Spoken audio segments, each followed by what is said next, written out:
Welcome to another meeting of TV Holics Anonymous.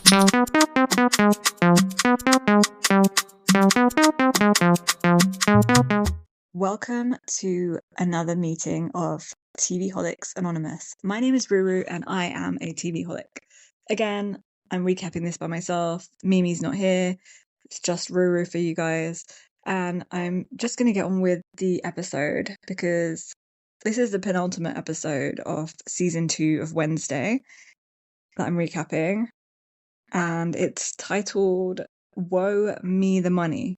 So, like, owe me the money, or like you owe me the money, a play on words, or like woe is me, kind of like they've merged those two well-known sayings for the title. And in this episode, like, Nevermore is like back in like this kind of like high stakes chaos situation as like the cult secrets like mesh, like kind of collide and like come together with the masquerade gala. So there's like a lot of big reveals in this episode. So one is that Principal Dort's double life is like kind of revealed. So there's like a massive twist, and Principal Dort is kind of like revealed to be like the mastermind behind the morning song cult, which is like a weird cult for like people with powers, not power, like not powers. What's it called? They don't what do they call them? Not freaks. They call them. I don't know what they call them. I can't remember. But yeah, because I watched this a while back, so I'm just looking at my notes to refresh myself. So anyway, so the cult, and then they show flashbacks to him of like 15 years ago when he was like recruiting, trying to recruit a failed actor named Arnold, the face of Gideon, to be used to use siren songs to like swindle people out of fortunes that they have. So it's basically Morning Song is kind of like a cult, and they kind of like bring people in under the guise of like helping them and stuff like that, but really they're like swindling people and pretending that they're doing good. And then also another reveal was that the Frump Tower scam as well was there. So Dort, Principal Dort attempts to kind of like charm Wednesday's grandmother, Morticia's mother, Hester Frump, who is played by the woman that was in Absolutely Fabulous. I can't remember her name, but I've seen her in quite a lot of stuff. But I didn't know she would be on like Wednesday. But apparently they filmed Wednesday like in Ireland or something, or because they were having trouble like filming in Bulgaria or something like that. So the next season they filmed it somewhere else. Interesting. Anyway, so yeah, because it was originally filmed in Bulgaria, and I think the second season was filmed in Ireland or something like that. But don't quote me on that because I'm not 100% on that.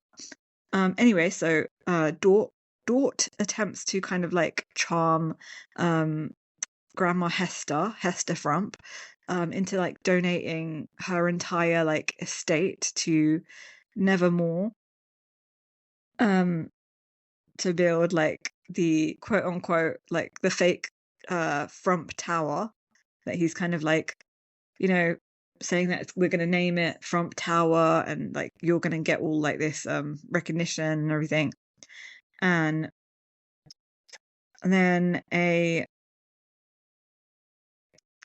also going to donate like not donate, we're going to call like give you like a mortuary science wing basically, and then when she refuses, he kind of blackmails Bianca into using her like siren song powers to like force a donation out of Hester Frump.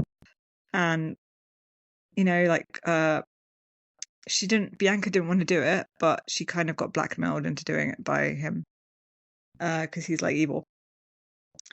Okay, so then another thing that is revealed is like Gomez's secret bestie. So Wednesday discovers that like Isaac Knight, Slurp the zombie, is was, before he turned into a zombie, a scientist, and was her father Gomez's former like roommate at Nevermore and his closest friend.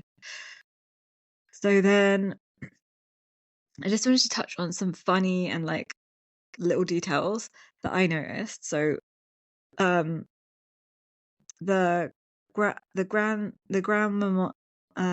grandma's summer camp situation. So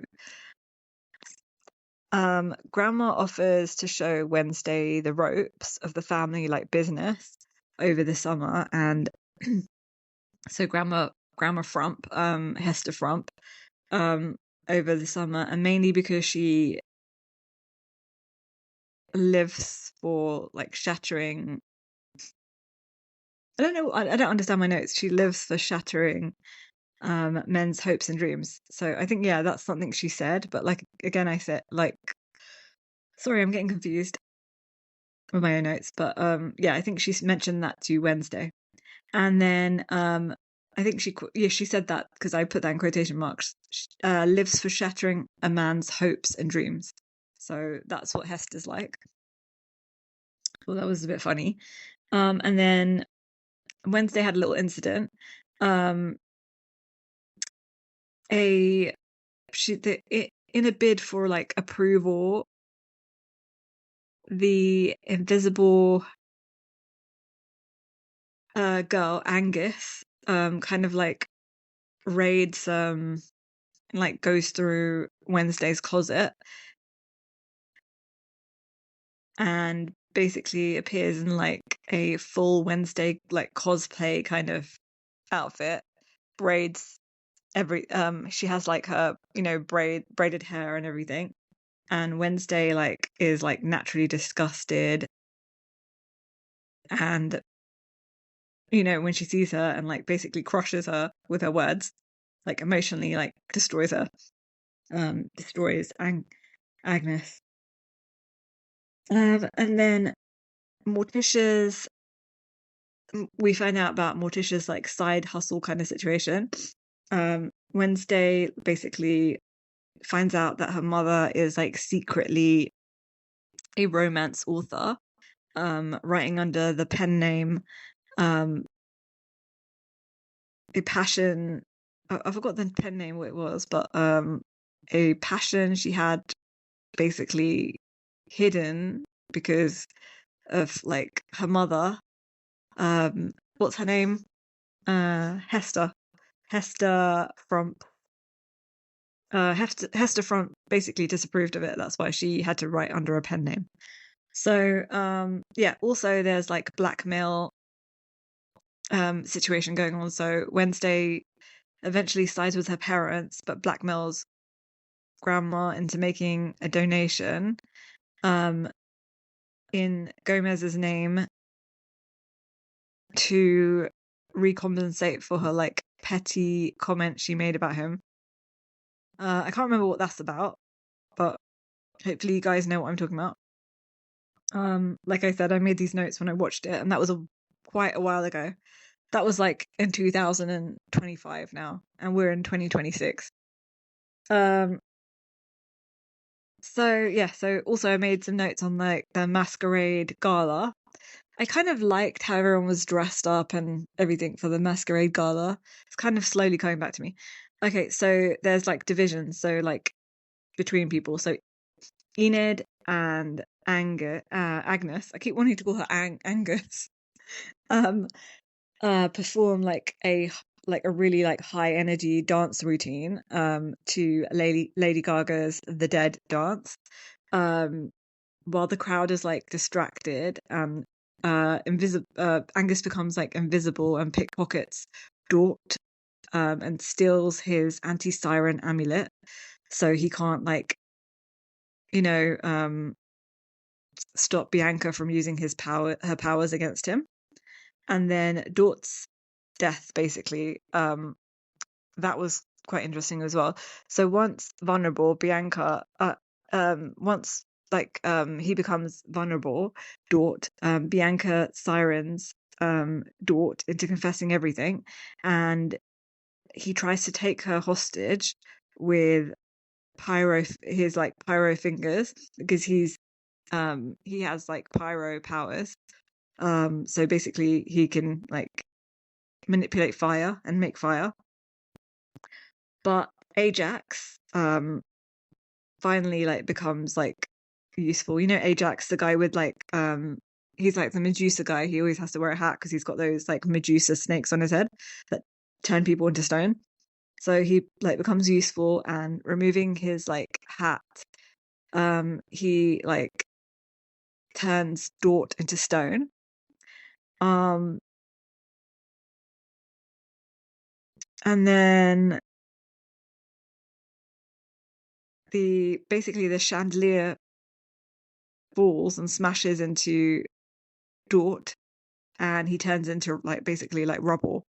So he kind of dies. Basically, we're led to believe that he's dead because like he's not just turned into stone. He's like now like turned into 1,000 pieces. So obviously he's dead. And then there's also like a cliffhanger. So it's basically about the werewolf situation. So Professor Carpy warns Eden that if she transforms during the upcoming full moon, she could remain a werewolf forever. A state that kind of like leads to being like culled, like basically murdered by the pack, the werewolf pack, because like you're a feral werewolf, like you don't have any like human instincts left, and you can go around, like murdering people. So the pack has to like, end you. So she's like warning Eden about that. And then Pudsley is, I can't remember, is he abducted or not or whatever. Okay, so let me read my notes. So while everyone is celebrating Dort's demise, Isaac Knight finds Pugsley, and he is like sulking in the cemetery, and he basically knocks him out and kidnaps him. So yeah, that's it. And so we're left on that kind of like cliffhanger situation, about, like you can tell that it's like Carpy warning Eden is going to kind of lead something into the next episode. And then also Pudsley being abducted, that's also another cliffhanger. The biggest cliffhanger of this episode is that. So I will be back to recap the next episode. Don't forget to follow us on YouTube, all our social media platforms. Give us 5 stars reviews on for this podcast, and me and Mimi will be back with we're going to be doing recaps of like the new Shahs of Sunset show, because we're like obsessed with that. And also we were obsessed with the Shahs of Sunset, so we're happy that that came back. And also we're going to talk about some other shows as well, some Korean shows and some Japanese shows that are coming up as well. Reality TV we're talking about here, and some scripted Korean shows as well. Also, I will be finishing my recaps on Try Chure on Netflix. The Chu Sung-hoon show, and I've got some other stuff coming up as well. I want to finish my Kim Bok-joo recaps as well. Yeah.